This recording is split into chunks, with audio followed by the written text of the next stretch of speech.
Trinadapi sunichena Tarariva sahishnuna Amanina manadena Kirtaniya sadahari Harinama Harinama Harinama eva kibalam Halo nastyeva nastyeva Nastyeva gatiranyata. This is a monthly class that I give here on the Srimad Bhagavatam. Srimad Bhagavatam is the ripened fruit of the tree of knowledge known as Vedas. It is the final literary masterpiece of Srila Krishna Dvaipayana Vyas, written on the instruction of his spiritual master, Srila Narada Muni. The Srimad Bhagavatam gives the ultimate conclusion of Vedic knowledge, and it is the natural commentary by the author on the Vedanta Sutras. Srimad Bhagavatam promotes three things, and actually all the Vedic teachings are presenting three themes only: Sambandha, Abhideya, Prayojan. Sambandha means re-establishing the forgotten eternal relationship with God. As the Vedic mantra says, Om Ajnana Timirandasya Jnananjana Shalakaya Chakshurun Militam Yena Tasmai Sri Gurave Namaha. Especially in the age of Kali, we are all born in the darkest of ignorance. But by the grace of the spiritual master and the Vedic scriptures, one is taken out of darkness and brought to the light. Tamasima Jyotirgama. So Sambandha means the Vedas are reminding us in so many different incidents, so many different passages from different rishis, sages, and incarnations of God and God himself, that you and I, all of us, have a forgotten eternal relationship with God. The next track that the Vedic knowledge is teaching is called Abhideya. Once one is convinced that one is the eternal servant of God, and that one has a relationship with the Absolute Truth in his personal form, the logical question after that is, how do I act? What should I do now that I accept that I am the eternal servant of God? So that set of information is called Abhideya, and that is taught by the spiritual master, who gives pertinent and practical instructions how to act as the eternal servant of God. Then the third track that all the Vedic literatures are teaching is called Prayojana. What is the fruit? What is the end result of understanding and acting in my constitutional position as servant of God? And that is called Prayojana, love of God. Prema Pumartho Mahan. The Vedas teach the Purusha Arthas, the four goals: Dharma, Artha, Kam, and Moksha. But Prema is beyond Moksha. It is called the Panchama Purushartha. Love of God is the essence of pure religion. Srimad Bhagavatam rejects impure or materialistic or cheating religions.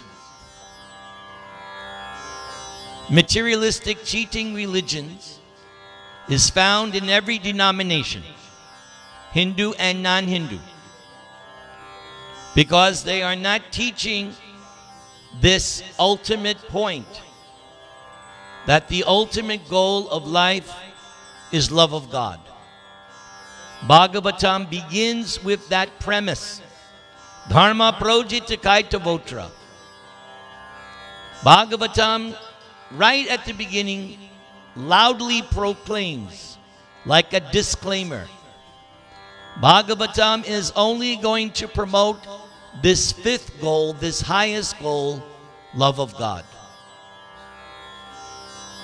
Hare Krishna, Krishna Krishna, Hare Hare, Hare Rama, Rama Rama, Hare Hare.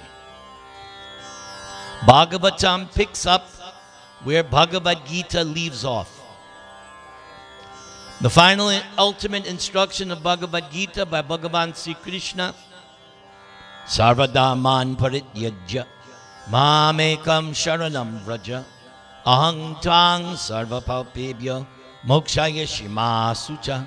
Even Krishna himself at the end of Bhagavad Gita teaches this same point when he says Sarvadaman parityaja, give up all other religion. Give it up, abandon it. Just surrender to me. That is the ultimate religious principle. Whether it be this ism or that ism or this anity or that anity, Krishna says to give it up and simply surrender to him. That is religion. Anything other than surrender to Krishna is called Kaitava Dharma, cheating religion. And Bhagavatam kicks out anything other than full surrender to Krishna. That's why Bhagavatam picks up where Bhagavad Gita leaves off. How to surrender to Krishna. As Krishna says in that same verse, Mam ekam, me exclusively, me only, not to any other God, to me only, ekam. That is pure religion.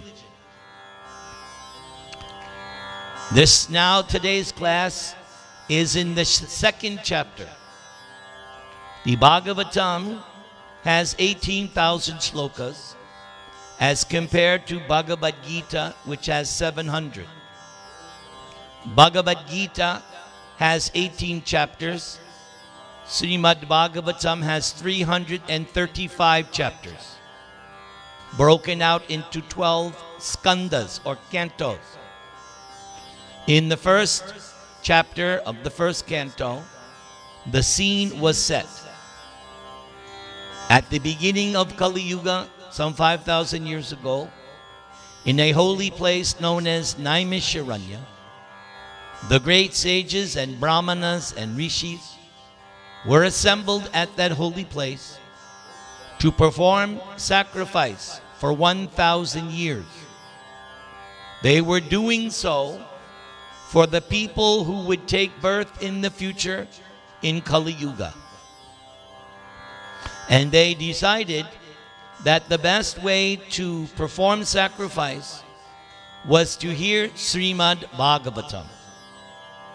They selected as their guru Suta Goswami, who had received benedictions from Lord Balaram, Krishna's elder brother, when Balaram killed Suta Goswami's father, Romaharshan Suta.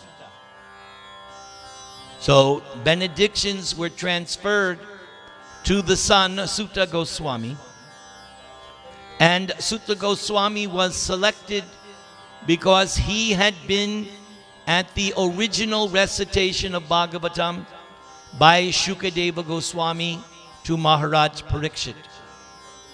And when Shukadev was finishing up his instructions to Parikshit, just prior to Parikshit being killed by the Takshaka snake bird, Shukadeva Goswami told everyone that in the future this Sutta Goswami sitting here will also speak the same subject matter to the sages of Naimisharanya.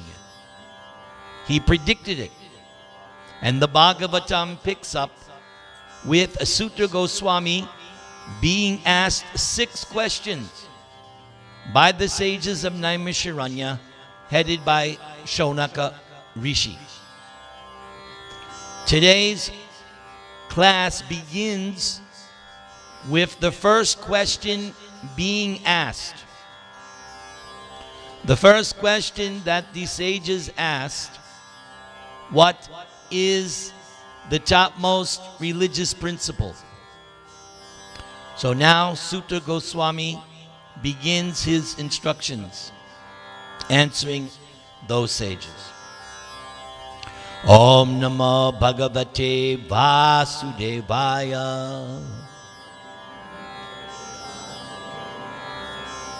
Om Namo Bhagavate Vasudevaya.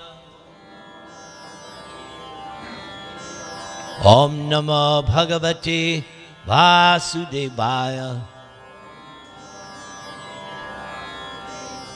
So this first statement by Sutta Goswami is very, very powerful and significant. The Sanskrit I memorized many years ago. Savai pungsang paro dharmo yato bhaktir adhoksaje ahoituki apratiyata yayatma suprasidati. This verse is very, very, very nice. Again, one of the first things we learn in Srimad Bhagavatam, who is actually qualified to hear it? Who is actually qualified to get the benefit of Srimad Bhagavatam? Paramo nirmatsaranam satam. The truthful devotee, the devotee who does not have any ulterior motive, the devotee who is not expecting any material benefit by hearing or reciting Srimad Bhagavatam, and the devotee who is free from envy, nirmatsaranam. Envy is the original sin. That is why we are here in this material world. We became envious. So Bhagavatam says, if you want to understand God, give up envy. We hear in Bhagavad Gita, Krishna also telling Arjuna, because you are never envious of me, that is why I am speaking this Bhagavad Gita to you. Krishna would never agree to speak Bhagavad Gita to Duryodhana, because Duryodhana is envy personified. But Krishna would agree to speak Bhagavad Gita to Arjuna because he is free from envy. Savai pungsang paro dharmo. So pumsam, human beings. Religion is meant for human beings, not for the animals. They have no capacity. But a human being is given sufficient brain substance, and it is the human being's obligation to understand God. If a human being does not make an attempt to understand God, then that human being has wasted the opportunity, and therefore in the next life is punished by taking a birth less than human. Human life means I must inquire about God. Atato Brahma Jigyasa. First statement of the Vedanta Sutra. That is my obligation as a human being. no matter who I may be. Human life means your main business is not to eat or sleep or maintain your family. That's not your primary position. Human being means, what's the priority? Understand God. Religion.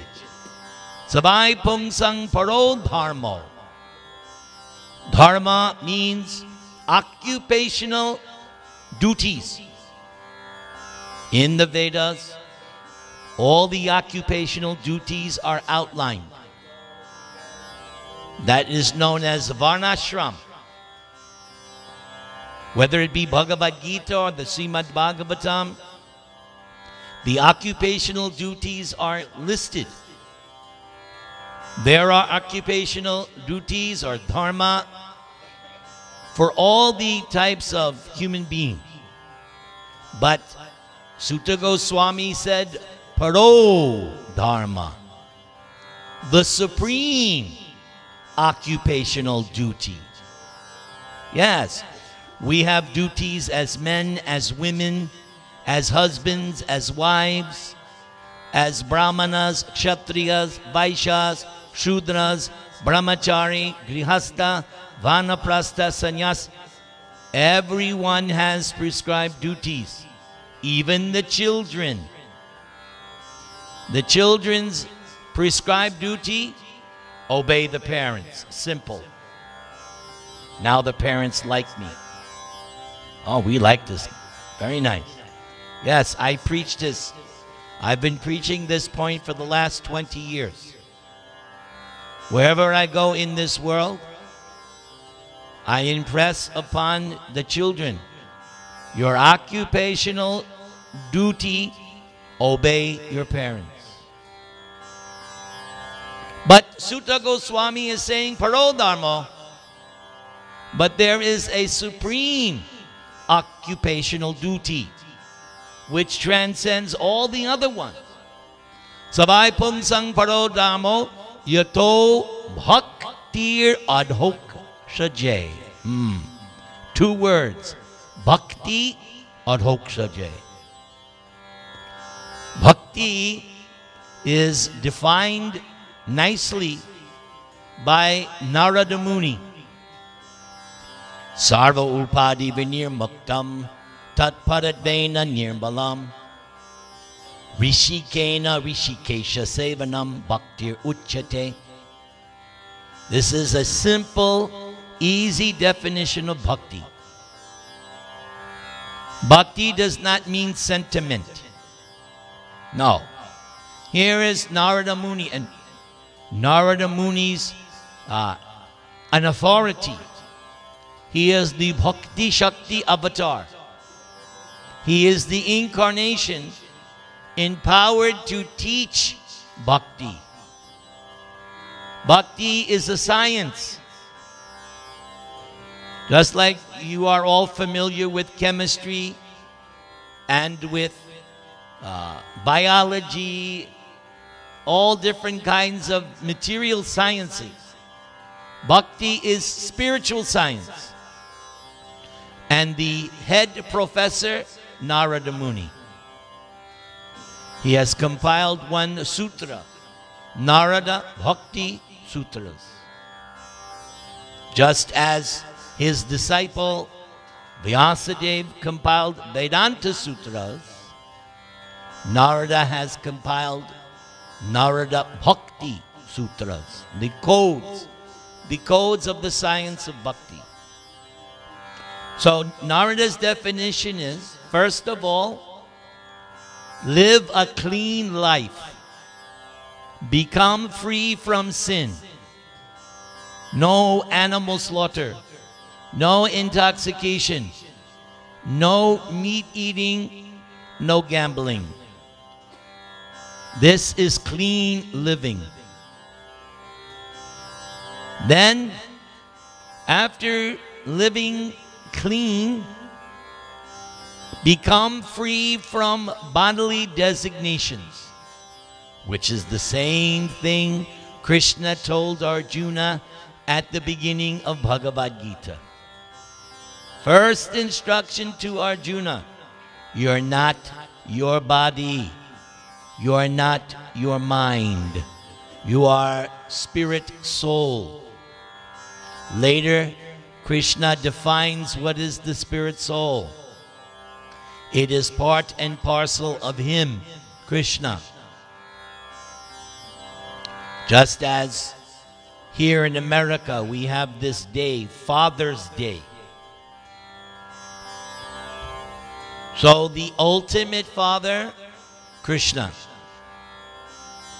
as he says, Mama eva angsha, you are my angsha, you are my fragmental part and parcel, infinitesimal. Krishna is infinite, but we are infinitesimal. I just spent 3 weeks in South America, so they have this expression, poquito pequeño. Tiny, tiny, tiny. How tiny? 1/10,000th the tip of the hair. That's how tiny. Yet I'm thinking I'm so important.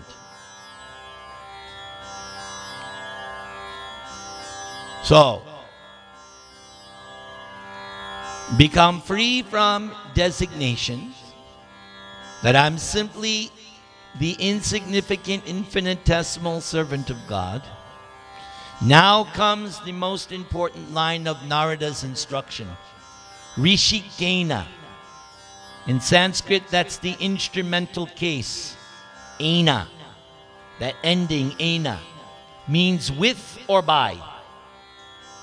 Instrumental case, rishikena, means with your senses. We all have senses. 11 senses. 5 knowledge acquiring senses, 5 executive senses, and then the big one, the unseen sense, the hidden sense, the internal sense, the mind. I can't see your mind, but I know you have one. Nobody can see the mind, but it's there. It's called the hidden sense. So there's 5 acquiring knowledge: eyes, ears, nose, tongue, skin. And then 5 working or executive senses: hands, legs, throat, genital, anus. These 11 senses, Rishikesha Sevanam. With your senses, you are meant to render service to the Lord of the senses. Who is the Lord of the senses? He's on the altar. His name, Krishna. You'll find this name, Krishna, in the Bhagavad Gita several times. It's there. Rishika Isha, the controller, the master, the Lord of the senses. So Narada says, with your senses, render service to the master of the senses. That is bhakti. That is bhakti. Not some sentimental feeling. No, it's a science. As is taught by Ambarish. Ambarish was a great king, but he engaged all his senses in serving Krishna. With his eyes, he would look at the deity, like most of you are looking at the deity. Very good. That is the proper use of the eyes. Not to watch Bollywood dancing. The real objective of the eyes is to see the Sri Murti. Maharaj Ambarish would use his nose to smell the flowers and incense offered. When we have the arti, you will smell the incense, the flower, if it's passed. Ambarish would use his ears to hear the kirtan or the pravarchan of the glories of the Lord. Ambarish would use his legs to walk to the temple. Ambarish would use his mouth and tongue to eat the remnants of Krishna's offering, prasad. Ambarish used all his senses in service to the Lord. He engaged all of them. That is bhakti. Yato bhaktir adhoksaje. Give me 1 second and we'll continue. Everybody chant the Maha Mantra, please. Thank you. So, adhoksaje. That is the dative case, unto. So, bhaktir adhoksaje, it is very specifically stated who the rendering of service should be given to. And this term, adhoksaja, very, very nice name for God. Adhoksaja means God is beyond the scope of the material senses to comprehend. But I'm saying material senses. God can be understood. God can be seen, but not with material senses. Therefore, he is known as adhoksaja, meaning the scientists are never going to see God in their telescopes. Okay, you can see some water on Mars and this and that, fine. But there's no telescope where you can see God. That's not going to happen.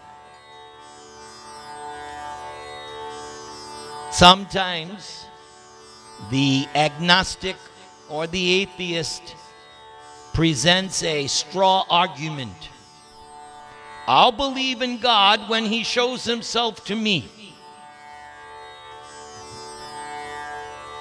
That is ludicrous. Who are you that God should come to see you?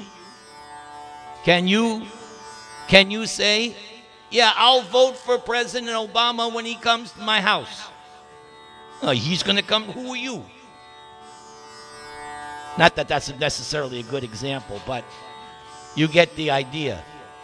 A big man is on his terms. Or let's say in your office. Let's say in your office.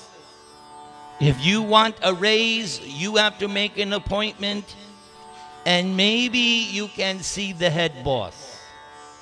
And how will you go? Hey, boss. No, how will you go? He will go meek and humble. But yet, the rascal thinks, yeah, I'll believe in God when he comes into my living room. All right, dance for me. Then I'll believe. God has a system by which he will reveal himself. It's on his terms, not on your terms. So this straw argument of the atheist and the agnostic is ludicrous because it cannot be on your terms. It's on God's terms. And he makes it very clear, if you have read Bhagavad Gita, what are the conditions that God will reveal himself? We have already mentioned the word, bhakti. He says in Bhagavad Gita at least 3 times, you want to see me? Bhakti. You want to understand me? Bhakti. You want to come to me? Bhakti. Not jnana, not yoga, and definitely not karma. Bhakti, bhakti, bhakti. I read Bhagavad Gita every year. I'm not making this up. I know the verses. End of the 11th chapter, in the 8th chapter, and in the 18th chapter. It's very clear. So, adhoksaja. Ordinarily, God cannot be seen. Very practical. We learn from Bhagavad Gita that God is situated where? In the heart. But that's never going to show up on a AKG. And it's never going to show up. One time I went to the doctor and they did this thing and they showed my heart on the screen. And the doctor said, see, here's this and here's this. But I didn't see Paramatma. And I didn't see me. I just saw the heart. But Bhagavad Gita teaches us, but Krishna is there in the heart and so is the soul. So why can't I see? Yes. I don't have the eyes to see. That's my problem. Prabhupada gives the best example. There are so many radio waves and TV waves, but unless you have the proper instrument, you cannot see. Like when I go to South America, many of the Sindhi families, they have TV from India, ZTV and different channels. So how is it that they're able? Because they have the box, they have the mechanism where they can get their Indian channels. So the same way, God is all pervasive. Prahlad told his father, when his father asked, where is God? Prahlad said he's everywhere, but Hiranyakashipu could not see, but Prahlad could see. So the idea is, what is the process by which God will reveal himself? That's the question. So again, the atheist or the agnostic who says, I will believe in God when he shows himself, the next question is, are you prepared to do the process by which God will be revealed? That's where you find out if somebody's actually sincere or not. Because the process to see God is not cheap.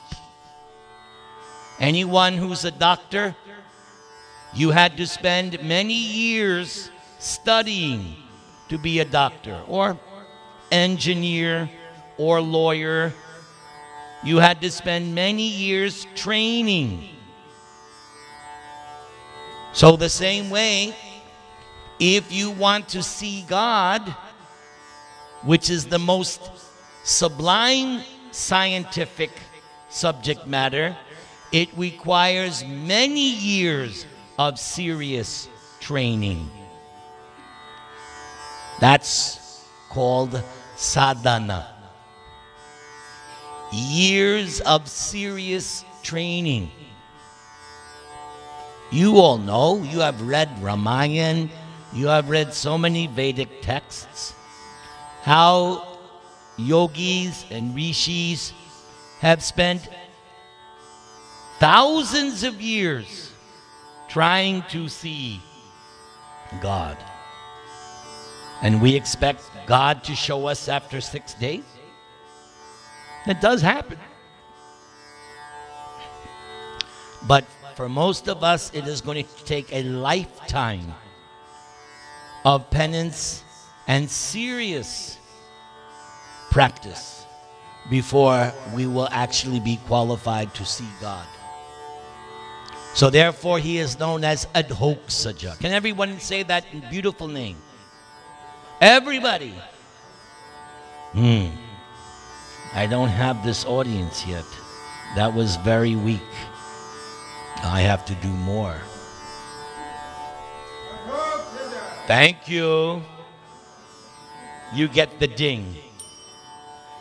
Very good. Oh, I get it. It's kind of a rough name. But if I said Krishna, a little better. A little better. Yato bhaktir adhoksaje. This concept is nicely explained in a passage from the Upanishads. Atak Shri Krishna namadi na bhaved grayam indriyai sevan mukhe hi jivadosvayam eva sparatyadaha. This was used by Lord Chaitanya when he was explaining to a Maharashtrian Brahmana, and the Maharashtrian Brahmana could not understand the Mayavad Sannyasi Prakashananda Saraswati, why he could not say the name Krishna. He said the name Chaitanya in contempt 3 times, but he could not utter the name Krishna. So Chaitanya Mahaprabhu explained, those who are offenders to Krishna, the name of Krishna does not manifest on their tongue. The name of God will only appear on someone's tongue who is not offensive. But if one is a serious offender, they cannot, it won't come on their tongue, this beautiful sound, Krishna. So in explaining to the Maharashtrian Brahmin, Lord Chaitanya quoted this verse, that with the blunt material senses, it is not possible to understand transcendence. Arokshaja, transcendence, that which is beyond the senses. That's what we call transcendence. That realm, that existence beyond the gross material senses. But then this verse says, Atakshi Krishna Namavdi na bhavet grayan sevan muke jivadao. If you begin to render service to God, sporati, gradually he reveals. That's the interesting concept. Gradually he reveals. Sevan muke hi jiva. And where does the service begin? With the tongue. Jiva adao. What does the tongue want to do? Ask the cell phone companies. What is everybody doing all day? Especially the young girls. They're on the phone all day. Why? Because that tongue likes to wag, wag, blah, blah, blah, blah, blah, blah, blah. That's the tongue. The cell phone companies are actually self-realized. They know about the tongue. We'll give them a device that makes talking unlimited talk. That's the commercials. Unlimited talk and text. Right? They know. And what else does the tongue want to do? Taste. Wants to taste. The thing is, this tongue, you can realize God just with your tongue. If the tongue is used to chant the name, fame, form, pastimes, entourage, qualities, instructions of God, you can become God realized. And if I restrict my tongue to only eating food offered to the deity, these 2 things, sporatyadaha, gradually Krishna reveals himself. Simple. This is Kali Yuga. Things need to be kept simple. That's practically speaking, the only benefit of taking birth in Kali Yuga. That things become easy. Simply talk and describe and glorify Krishna with the tongue, and then eat food offered to Krishna. If this is done, gradually, Shanayar Uparamed, as Bhagavad Gita says, Spurati, he reveals little by little by little. What is that realization? That realization first starts off with you getting some confirmation from within that you are actually progressing. Some of you, but I've had this question so many times over the past 40 years, especially from Indian people. Prabhuji, how did you get into this? And I explained to them that if it wasn't for Krishna's reciprocation, I would not have stayed doing this for 40 years. The only reason I'm doing this is because of this spurati. Little by little, Krishna from within confirms, affirms, and gives me hints. You're getting closer. You're getting closer. So many times in my life, when I thought everything was going to be taken away, Krishna came through in the 11th hour. I have so many experiences with this. So that is why I have stuck to this process for the past over 40 years. I started chanting this Maha Mantra in 1973. Here we are, 2015. Chanting this Maha Mantra has taken me all over the world. And all over the world, I repeat the same thing that I do here. Whether it be a Sindhi audience, a Chilean audience, Argentinian audience, wherever I go, Krishna is in their heart, yes or no? Is Krishna only in the heart of the Hindu? Is that in our Bhagavad Gita? No. So knowing that Krishna is in the heart of everyone, I simply have to repeat Krishna's message. That's all I have to do. He takes care of the rest. And you do that. That's actually the instruction of Lord Chaitanya. Lord Chaitanya has given instruction to all the Indians. Am I right, Gadadhar? Have you read that? It's exactly stated by Lord Chaitanya. He says, anyone who has taken birth as Indian has a duty. Not just the Malacha Yavanas. The Indians have a duty. Repeat the message of Krishna. That's his order. That's Lord Chaitanya's instruction. Prabhupada did that. Look what happened. Prabhupada took that instruction so seriously. Look where we are today. Now, if you all do like that, repeat Krishna's message. And Krishna's message is the best message. There's no better message than Krishna's message. What's the message of ISIS? Is that a good message? Right? Well, what's Krishna's message? Krishna's message is love. Krishna's message is peace. There's no better message than Krishna's message. That's why I challenge anyone of any philosophy or any religion. You'll never convince me. Why? You don't have samosa. You don't have palak paneer. And you don't have Maha Mantra. Hare Krishna, Krishna Krishna, Hare Hare.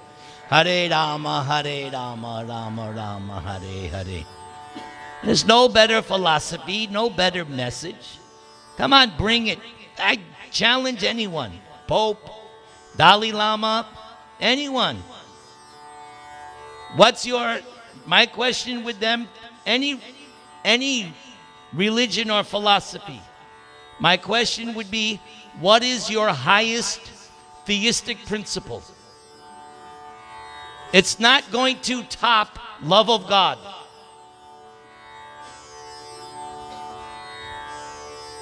I am following this movement, this process, not blindly. It works.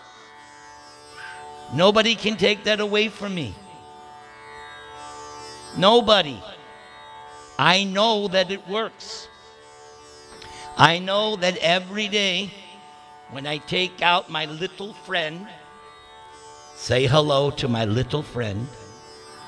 When I take these out every day, Shri Radha Raman Bhagavan Ki. And as soon as I begin to chant, whether here in California or in January, I was in Australia. There's people chanting in Australia. And the Maha Mantra works there. It works on the plane. On the plane, I'm on the plane 14 hours. Hare Krishna, Krishna Krishna, Hare. It works everywhere. This Maha Mantra has never failed me. It has come through in my darkest hours. Nobody can take it away from me. It's too bad. Jai.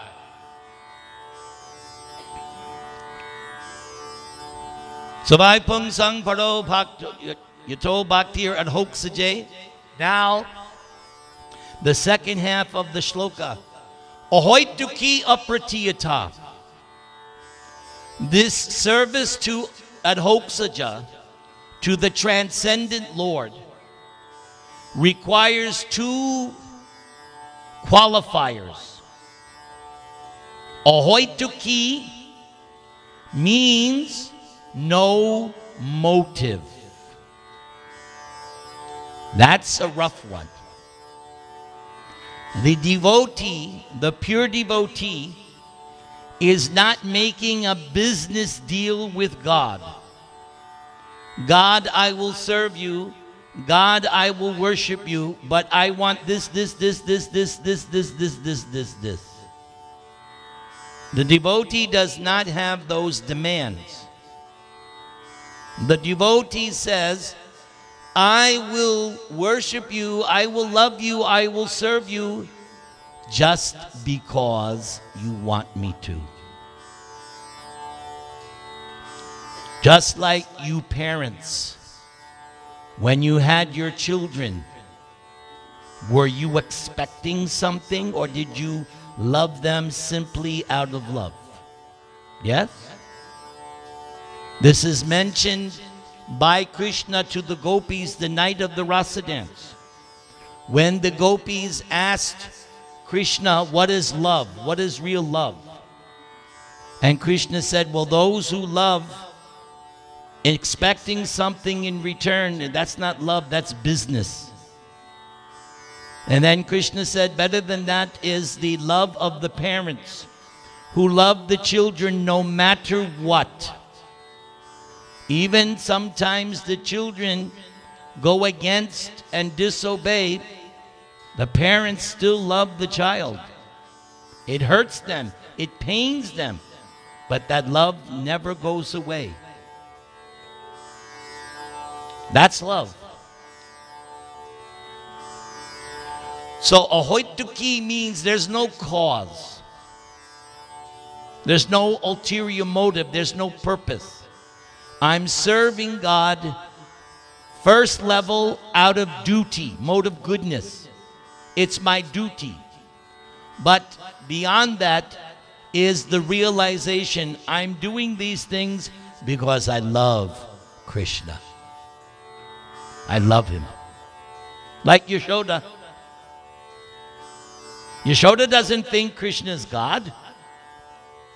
Yashoda loves Krishna. Why? Because he's Krishna. Everybody in Vrindavan is like that. Even he's not their son, they love Krishna. That's Vrindavan. Everybody loves Krishna. And apratiyata, no check, no end, constantly. Constantly. Not one day a week. You know so many people like that. They go to church once a week. No. Ahoitiki apratiyata means 24 hours a day. Constantly. Just like the love for your children. You can't turn it off. You can't turn it off. As soon as you wake up, you're concerned. It's always on your mind. So for the pure devotee, love and service to Krishna is there always, 24/7. Ahoitiki apratiyata, now the last line. Yayatma suprasidati. This is when you will be completely satisfied, not otherwise. As long as there is something else other than what I just described, you will not have complete satisfaction of the self. This is how you get yenatma suprasidati, complete satisfaction of the self. I would like you all to sing with me.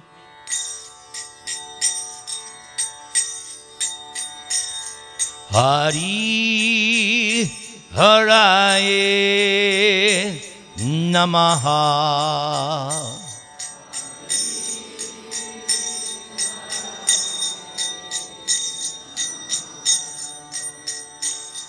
Hari Haraye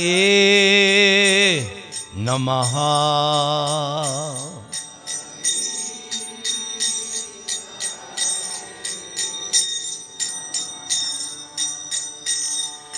Krishna Yadavaya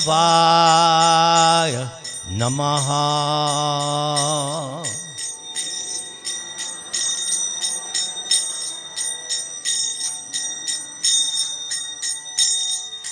Gopala Govinda Rama Shri Madhusudana.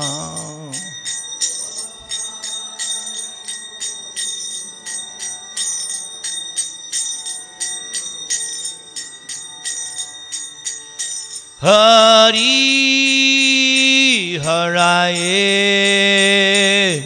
Namaha.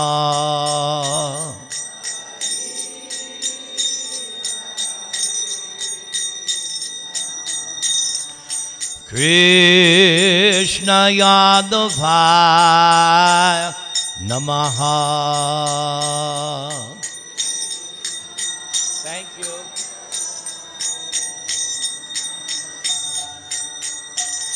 Hari Gopala Govinda Rama Shri Madhusudana. Govinda Ram Shri Madhusudana. Hari Haraye Namaha.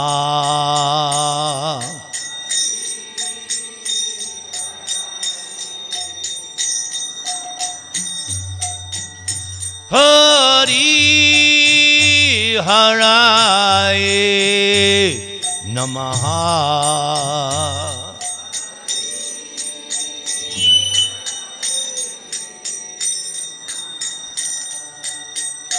Hari Haraye Namaha.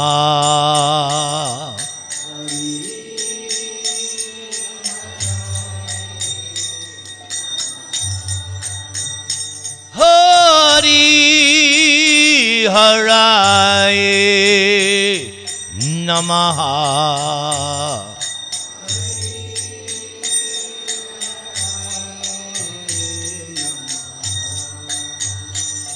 Hari Haraye Namaha.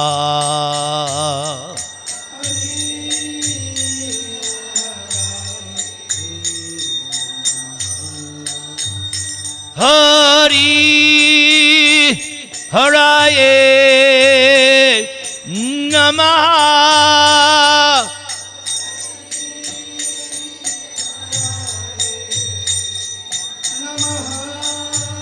Hare Krishna, Hare Krishna, Krishna Krishna, Hare Hare, Hare Rama, Hare Rama, Rama Rama, Hare Hare.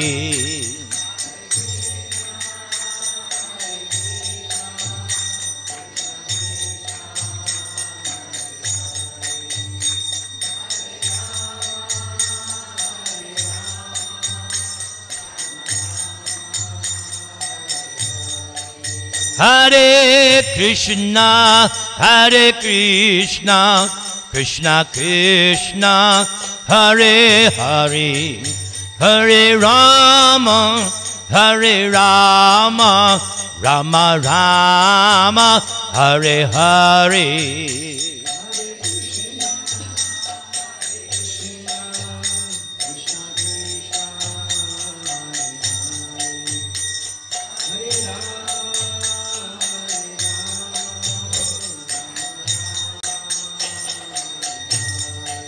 Hare Krishna, Hare Krishna, Krishna Krishna, Hare Hare, Hare Rama, Hare Rama, Rama Rama, Hare Hare.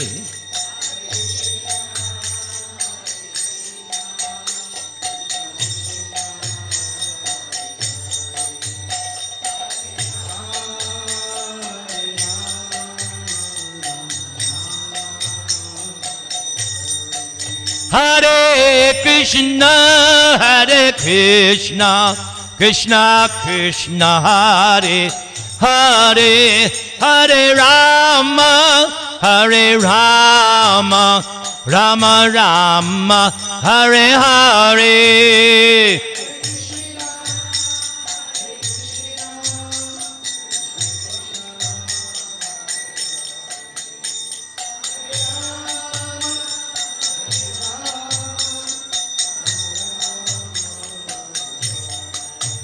Hari Haraye Namaha.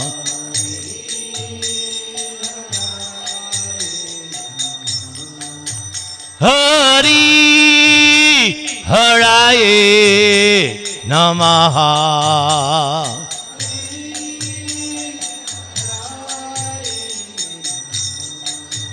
Hari Haraye Namaha.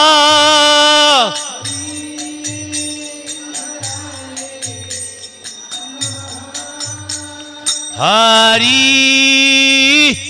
Haraye Namaha.